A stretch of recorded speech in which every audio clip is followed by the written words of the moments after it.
অমর একুশে বইমেলার আয়োজক প্রতিষ্ঠান কোনটি? বাংলা একাডেমি। বাংলা একাডেমির বর্তমান সভাপতি কে? অধ্যাপক আবুল কাশেম ফজলুল হক। জাতীয় নিরাপদ খাদ্য দিবস ২রা ফেব্রুয়ারি। সম্প্রতি দেশে কততম সোশ্যাল বিজনেস ইউথ সামিট অনুষ্ঠিত হয়? নবম। ইউএনডিপি হলো জাতিসংঘ উন্নয়ন কর্মসূচি, United Nations development programme.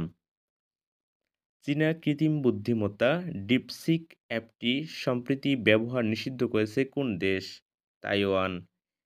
Dream of the desert কি ট্রেনের নাম? জুলাই শহীদ স্মৃতি ভবন কোথায় নির্মিত হবে? ঢাকা বিশ্ববিদ্যালয়। বিএলএ কোন অঞ্চলের সশস্ত্র গোষ্ঠী? বেলুচিস্তান। বিশ্বের প্রথম স্টার্ট অ্যাপ প্রতিষ্ঠান কোনটি? Open AI.